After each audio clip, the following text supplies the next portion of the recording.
بسم اللہ الرحمن الرحیم۔ بار بار جادو کیوں ہوتا ہے یا بار بار جادو جو ہوتا ہے اس کا علاج کیا ہے؟ سب سے پہلے یہ چیز سمجھ لیں کہ اکثر اوقات جادو کا صحیح علاج نہیں ہوتا، تو کچھ عرصے کے بعد وہ معاملہ دوبارہ شروع ہو جاتے ہیں۔ دوسرے نمبر پہ یہ ہوتا ہے کہ جیسے ہی جادو کا علاج ہوتا ہے اس کے بعد اکثر لوگ غفلت کرتے ہیں، نماز چھوڑ دیتے ہیں، اذکار چھوڑ دیتے ہیں، تو پھر سے یہ معاملات شروع ہو جاتے ہیں۔ تو سمجھنے کی بات یہ ہے کہ آپ کے ساتھ جب یہ مسائل ہیں تو آپ نے جادوگر کو موقع ہی کیوں دیا؟ جب آپ کا ایک مقابلہ ہے، ایک جادوگر کے ساتھ مقابلہ ہے، آپ کو پتہ ہے کہ آپ کا کوئی دشمن ہے، آپ کا کوئی حاسد ہے، آپ کے اوپر وہ جادو کرتا ہے، تو آپ اتنی جلدی پیچھے کیوں ہو گئے؟ اکثر لوگ ٹھیک ہونے کے لیے نماز پڑھتے ہیں، اذکار کرتے ہیں، جیسے ہی کچھ بہتری آتی ہے نماز بھی چھوڑ دیتے ہیں، اذکار بھی چھوڑ دیتے ہیں۔ آپ کو چاہیے کہ آپ اس قدر باقاعدگی کے ساتھ نماز پڑھیں، اذکار کریں اور جادوگر کو ایسا سبق سکھائیں کہ وہ جادوگر کبھی بھی آپ کی طرف منہ نہ کرے اور وہ حاسد کبھی بھی آپ کی طرف منہ نہ کرے کہ وہ آپ کے اوپر جادو کرے۔ یہ کیسے ممکن ہوگا؟ یہ اس طریقے سے ممکن ہوگا کہ جب آپ مسلسل پڑھائی کریں گے، اذکار کریں گے، نماز کی پابندی، صبح شام کے اذکار، جو دعائیں رسول اللہ صلی اللہ علیہ وسلم نے بتائی ہیں ان کو پڑھیں گے، آیت الکرسی ہے، آخری 2 صورتیں ہیں، ان کو اپنی زندگی کا معمول بنا لیں۔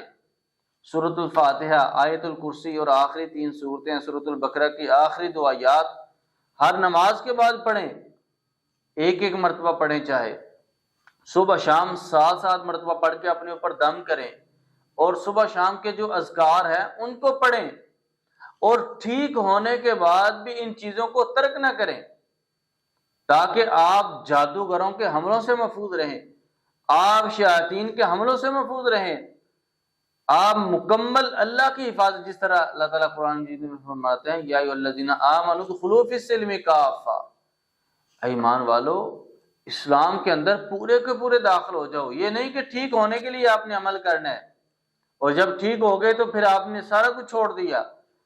اگر یہ طریقہ آپ کا رہا تو آپ ساری زندگی ان چیزوں سے نکل نہیں سکتے، ساری زندگی آپ عاملین کے رحم و کرم پہ رہیں گے۔ اس لیے اپنا ایمان اور توکل مضبوط کریں اور خود اپنا علاج کرنا سیکھیں اور ان چیزوں کے ساتھ مقابلہ کرنا سیکھیں۔ اگر ایک جادوگر آپ کے اوپر جادو کرتا ہے تو آپ اس قدر احتیاط کے ساتھ بر وقت پوری توجہ کے ساتھ عمل کریں، پڑھائی کریں کہ وہ جادوگر کبھی آپ کے اوپر جادو نہ کرے۔ یہ اس وقت ہوگا جب آپ مستقل مزاجی کے ساتھ، یقین کے ساتھ، صبر کے ساتھ پڑھائی کریں گے۔ اور جیسے ہی اکثر لوگ پڑھائی کرتے ہیں تھوڑی سی طبیعت خراب ہوتی ہے، وہ لوگ پریشان ہو جاتے ہیں، خوف زدہ ہو جاتے ہیں۔ اگر آپ خوف زدہ ہوں گے تو ان چیزوں کو طاقت ملے گی، آپ نے خود خوف زدہ نہیں ہونا بلکہ آپ کی وجہ سے جادوگر خوف زدہ ہوں۔ آپ کا یقین اس قدر مضبوط ہونا چاہیے کہ آپ کی وجہ سے جنات خوف زدہ ہوں۔ آپ جہاں پہ جائیں، گھر میں جائیں، آج کل ہمارے معاشرے میں کیا ہوتا ہے، گھروں میں مسائل ہوتے ہیں، گھروں میں آوازیں آتی ہیں، گھروں میں خون یا پانی کے چھینٹے آتے ہیں، اکثر لوگ گھر چھوڑ کے چلے جاتے ہیں۔ آپ نے گھر نہیں چھوڑنا، جب آپ نے گھر چھوڑ دیا گویا کہ آپ نے تو ان کے لیے میدان خالی کر دیا، اور اس کے بعد آپ ساری زندگی اس گھر میں سکون سے نہیں رہیں گے۔ آپ نے اس گھر کو نہیں چھوڑنا، پورے یقین اور توکل کے ساتھ اسی گھر میں رہیں، قرآن کی تلاوت کریں۔ آپ مضبوط ہوں گے تو جنات اس گھر کو چھوڑ کے چلے جائیں گے۔ اللہ تعالی ہمیں کتاب و سنت پر عمل کرنے کی توفیق عطا فرمائے۔